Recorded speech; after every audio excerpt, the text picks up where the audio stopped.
जी अस्सलाम वालेकुम। अली हैदर, मेरी आवाज़ क्लियरली आ रही है? This is our first session of today of artificial intelligence 2 PM। All right. Okay, so let's wait like 4-5 minutes, बाकी भी ज्वाइन कर लें, देन हम क्लास सेशन को स्टार्ट करते हैं। Please communicate to others if they are available, they should join as soon as possible. All right, so Zeerak ने join किया था but he left. Kindly tell everyone कि वो भी ज्वाइन कर लें। बिलाल ने ज्वाइन किया है अभी।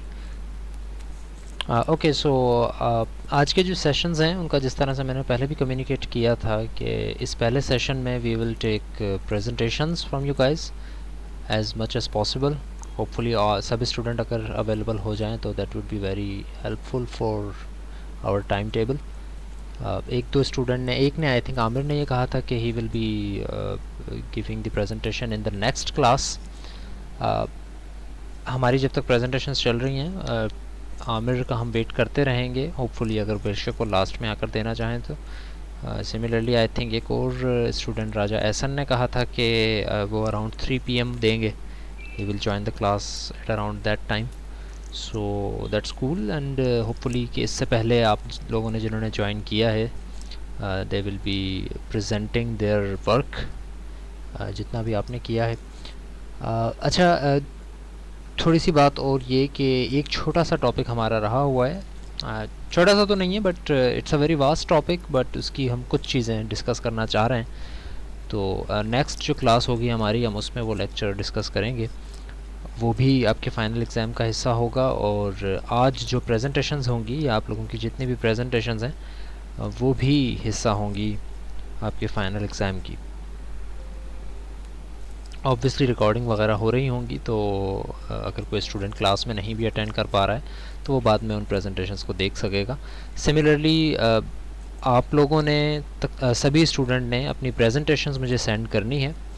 उसकी कोई डेडलाइन मैं नहीं दे रहा हूँ, बट ऑब्वियसली वो फाइनल एग्ज़ाम में भी इंक्लूडेड है, तो एज़ सून एज़ पॉसिबल आपने वो जो है प्रेजेंटेशंस मुझे सेंड करनी है उसी ईमेल एड्रेस पे जिस पे हमारी कम्युनिकेशन हो रही है, aisummer2021@gmail.com आई थिंक जो ईमेल है, जो असाइनमेंट्स के लिए भी हम यूज़ कर रहे हैं।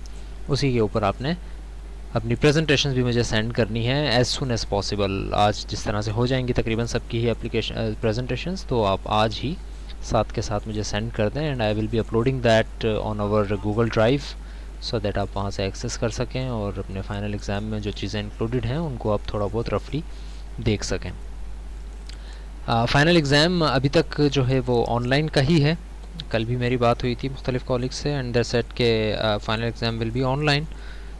यानी कि आपको मैं एक एग्ज़ाम दे दूंगा। उस एग्ज़ाम की नोयत क्या होगी वो अभी मैंने फ़िलहाल डिसाइड नहीं किया है। I have some idea, around 80% idea मेरा कंफर्म्ड है।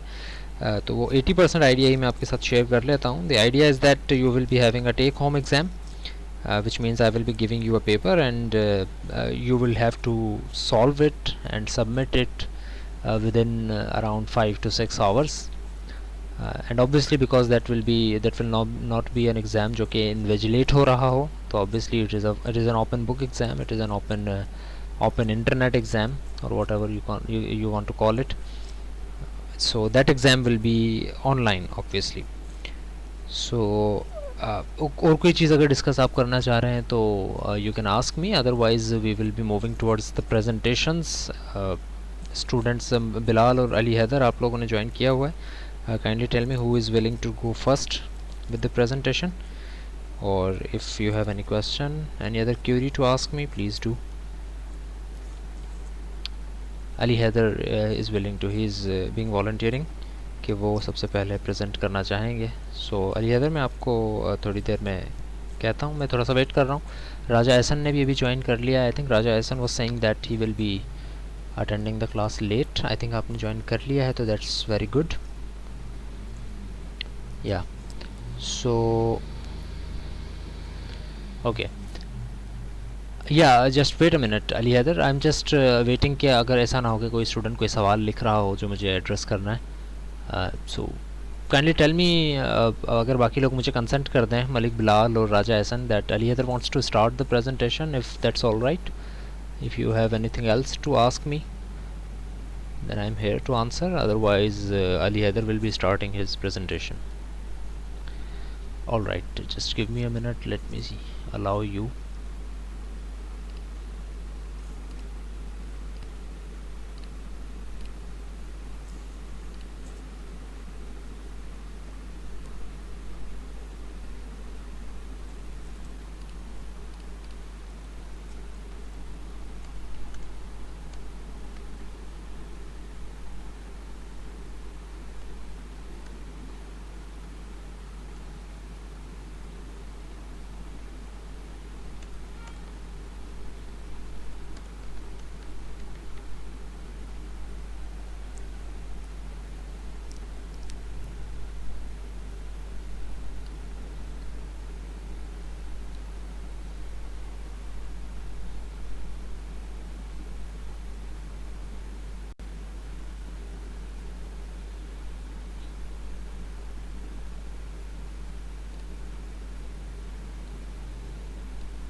यस अली हैदर, आपकी आवाज़ मुझ तक नहीं आ रही.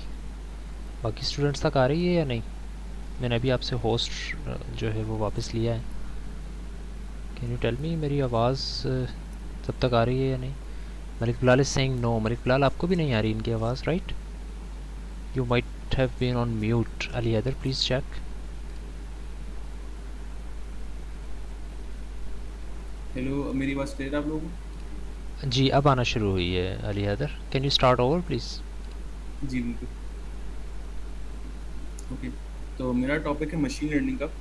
और जब भी मशीन लर्निंग के बारे में बात करते हैं, मशीन लर्निंग या डेटा साइंस दोनों ऑलमोस्ट सेम चीज़ें। तो सब सवाल करते हैं काम किस तरह करती है और ये है क्या चीज़। तो बेसिकली मशीन लर्निंग एक इंसान की तरह ही काम करती है। जैसे इंसान एक चीज़ों को लर्न करता है, मशीन भी कुछ इसी तरह लर्न करती है। अच्छा, इंसान कैसे चीज़ों को लर्न करता है?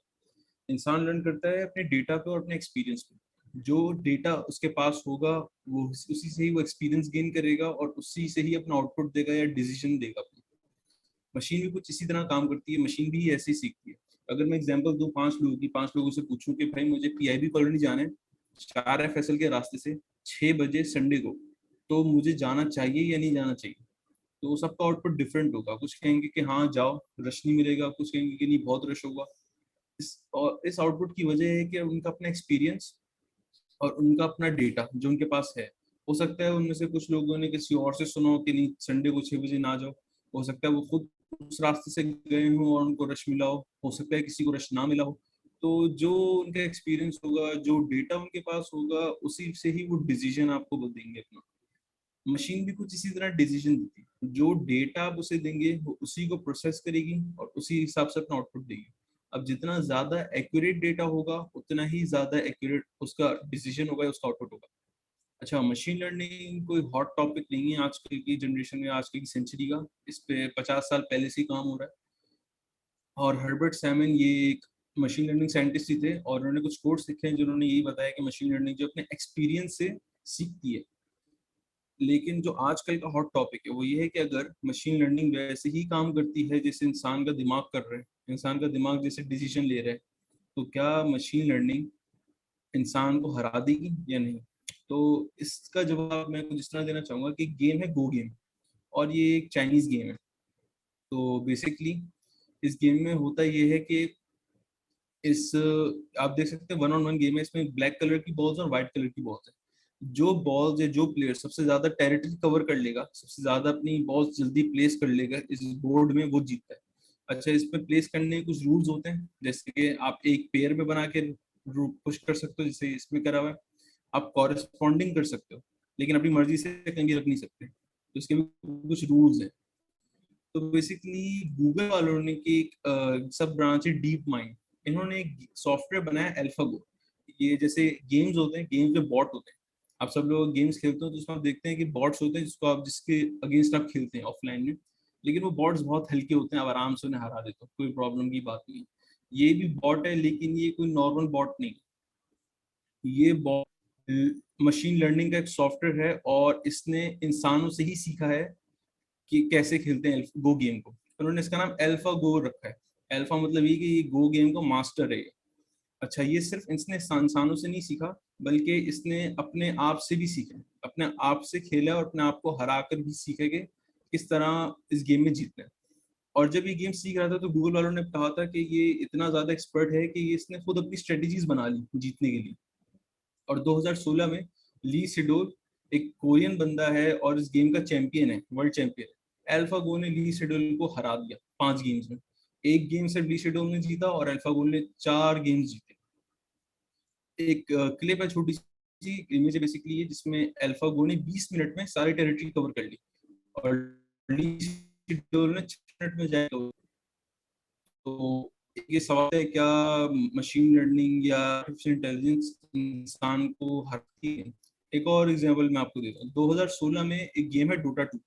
2016 में ओपन एआई वालों ने डंडी नाम के एक बंदा है जो चैंपियन है डोटा 2 में, उसको चैलेंज करा कि आप हमारे ओपन एआई के गेम, ओपन एआई के बॉट को हरा दिखाओ। आप भी देख सकते हैं, वो मशीन लर्निंग का सॉफ्टवेयर है या वो एआई का सॉफ्टवेयर है जो गेम खेले, और वो इस कंप्यूटर में डालेंगे और वो गेम चलाएगा। ओपन एआई ने डेंडी को 2-0 में हरा दी, 2 गेम हुए और दोनों में हरा दी, डेंडी नहीं जीत सका। तो बेसिकली ये गेम्स जो मैंने आपको बताया, इस बात का प्रूफ है कि मशीन लर्निंग की कैपेबिलिटी एक इंसान की लर्निंग कैपेबिलिटी से बहुत ज्यादा तेज है। इसी तरह प्रॉब्लम सॉल्विंग स्किल्स भी मशीन काफी ज्यादा तेज है। मशीन लर्निंग की आम सी एग्जांपल देता हूँ, एक एप्लीकेशन छोटी सी, स्पॉटिफाई नाम का एक सॉफ्टवेयर है, एक एप्लीकेशन है जिसमें हम लोग गाने सुनते हैं, और काफी अच्छा है गाने सुनने का। इसको स्पेशल बनाती चीज ये, इसका नया फीचर डेली मिक्सिंग। तो बेसिकली होता है कि ये मिक्स जो सॉफ्टवेयर है आपके बिहेवियर को पढ़ता है, आप जो गाने सुनते हो स्पॉटिफाई में आकर, वो ये चीज चेक करता है कि आप किस आर्टिस्ट का गाना सुन रहे हो, किस टाइप के गाने सुन रहे हो, उस गाने में वोकल्स कौन सी हैं, उसमें स्ट्रिंग्स कौन से हैं, और जो भी हर तरह के पैरामीटर्स गाने में होते हैं वो ही इनको रीड करता है। उस हिसाब से आपको डेली मिक्स बना के जिसमें अलग अलग तरह के गाने होते हैं। स्पॉटिफाई दुनिया का बड़ा म्यूजिक स्ट्रीमिंग प्लेटफॉर्म है, सबसे ज्यादा फेमस भी है। उसकी वजह यही है कि वो लोग मशीन लर्निंग का सॉफ्टवेयर यूज करके हमें आउटपुट दें, और आउटपुट जो होता है वो 90% एक्यूरेट भी होता है। आपको जो गाने ये लोग देंगे पसंद आएंगे आपको ऑलमोस्ट।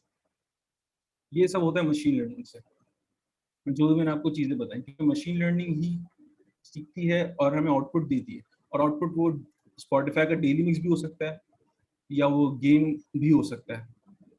अच्छा, बात है मशीन लर्निंग काम कैसे, मशीन लर्निंग काम करती है न्यूरल नेटवर्क पे। और न्यूरल नेटवर्क इंसान के दिमाग में न्यूरॉन्स हैं, बेसिकली इनको या नसें कह सकते हैं, लेकिन इनको नसें ना, न्यूरॉन्स कह तो ज़्यादा बेहतर है। उसकी वजह है कि ये खून को पास करने के लिए काम नहीं आती, बल्कि ये इंसान की डिसीजन मेकिंग स्किल्स में काम आती है। यानी अगर मैं आपको कोई प्रॉब्लम दूं तो आप प्रॉब्लम को सॉल्व करने की कोशिश करेंगे। तो बेसिकली होता है कि आप अपने दिमाग में जब प्रॉब्लम देते हैं, प्रॉब्लम न्यूरॉन से बढ़ जाती है आपस में, जाती है, और फिर उन प्रॉब्लम्स को सॉल्व करते हो। फिर आप आउटपुट ठीक भी हो सकता है। अगर छोटी सी एग्जांपल दें न्यूरॉन्स की कि काम कैसे करते हैं, तो बेसिकली एक समझे, एक डेटा, एक पैरामीटर है पल्स का, कि आपके पल्स चल रही है कि नहीं चल रही, यानी आपकी नसें चल रही है कि नहीं चल रही। दूसरा पैरामीटर है ब्रीथिंग का, कि भाई आप सांस ले रहे हो कि नहीं ले रहे।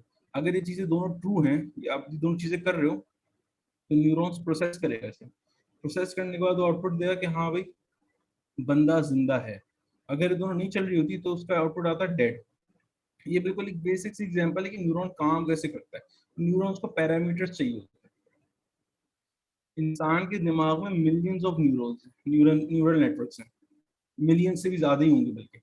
इस दुनिया में 2016 की बात है कि इस दुनिया में टोटल 200 सुपर कंप्यूटर्स हैं। ये 2016 की बात है, अब तो शायद ज्यादा ही होंगे।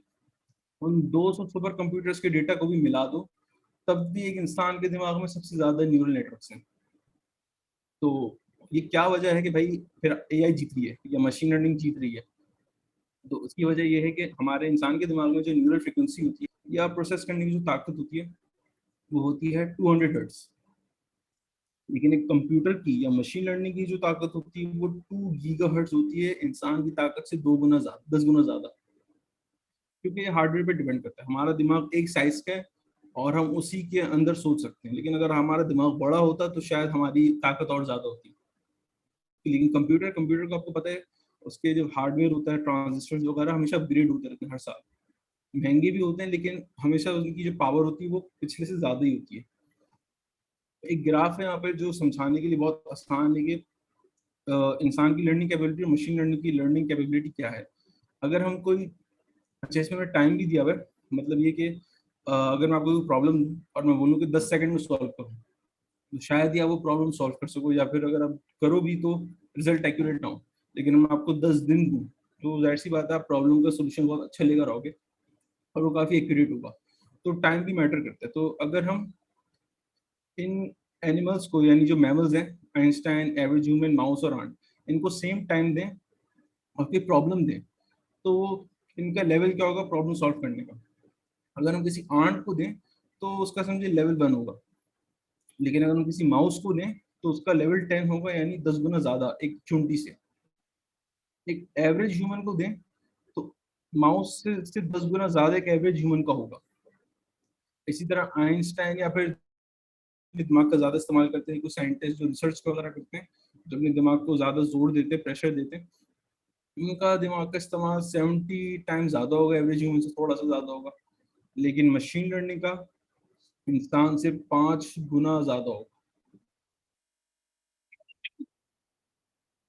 मशीन लर्निंग का ये है कि 5 गुना ज्यादा होगा, और ये हमेशा बढ़ता रहेगा क्योंकि हार्डवेयर हमेशा इवॉल्व होगी हर साल, हम और ज्यादा फास्ट होगी और ज्यादा जो है थॉरफुल होगी। तो हमें नहीं पता कि इनका कहाँ पर जाएगा, इसकी जो लेवल होगा कितना ऊपर तक जाएगा, हम इस बात को नहीं जान सकते। मशीन लर्निंग हमेशा इवॉल्व होगी और उनके जो डिसीजन मेकिंग स्किल्स होंगे और प्रॉब्लम सॉल्विंग स्किल्स होंगे वो इंसान से बहुत ज्यादा अच्छे होंगे। अच्छा, अब सवाल ये है कि क्या कभी इंसान इस लेवल पे पहुंच पाएगा, क्योंकि हमारा दिमाग तो है ही छोटा सा, और हमारी जो थिंकिंग है वो सिर्फ 100 तक है, या हम अगर थोड़ा ज्यादा लगा तो 170 तक पहुंच जाएंगे या 180 तक। तो क्या हम यहाँ तक पहुंच पाएंगे कभी, या फिर यहाँ तक जहाँ पे एआई पहुंचेगी?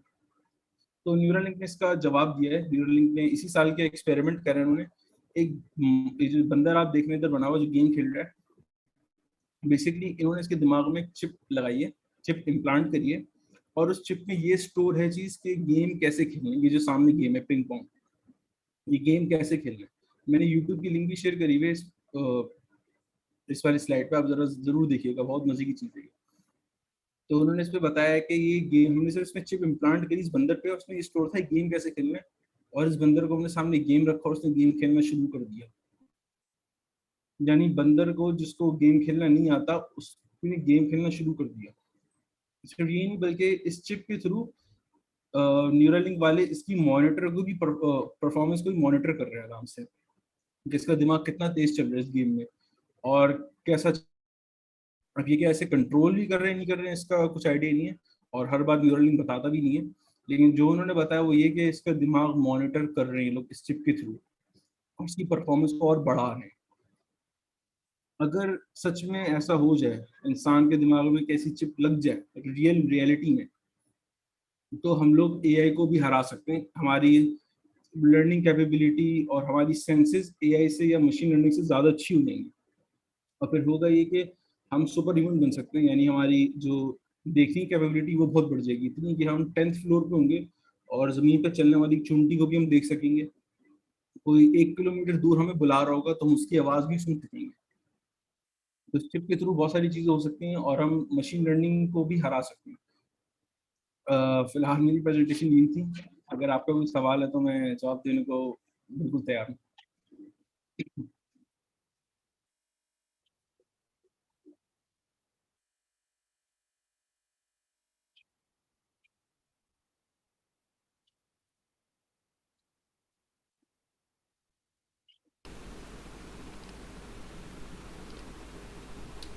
ओके, यस अली हैदर, आवाज़ आ रही है मेरी सब तक clearly? Okay, so just give me 1 minute, मैं ज़रा अपनी स्क्रीन जो है वो सेटअप कर रहा था. So just give me 1 minute, then I will come back to your presentation. Just hang in there for just 1 minute.